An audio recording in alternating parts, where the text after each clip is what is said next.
നമ്മളെ കാറുകളൊക്കെ ലോക്കായി നിൽക്കുന്ന അവസ്ഥയിൽ കുട്ടികളെ ഉൾപ്പെടെ അത് വിലപിടിപ്പുള്ള വസ്തുക്കളെ ഉൾപ്പെടെ ആ ഒരു സാഹചര്യം ഉണ്ടാകുമ്പോൾ നമ്മൾ അത് തുറക്കാനായിട്ട് വളരെ ബുദ്ധിമുട്ട് അനുഭവപ്പെടാറുണ്ട്.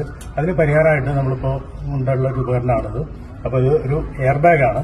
ഈ എയർ ബാഗ് വെച്ചിട്ട് നമുക്ക് അകത്തുള്ള കുട്ടികളെ അല്ലെങ്കിൽ വസ്തുക്കളെ പുറത്തേക്ക് എടുക്കാനുള്ള ഒരു സിമ്പിളായിട്ടുള്ള ഒരു സംവിധാനമാണ്. അപ്പോൾ അതൊന്ന് ജസ്റ്റ് നമുക്ക് പരിചയപ്പെടാം.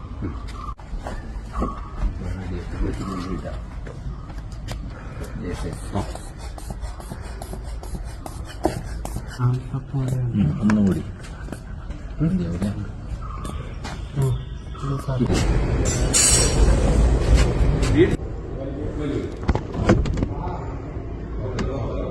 റിലീസാണ്. ഡോർ ഓർക്ക്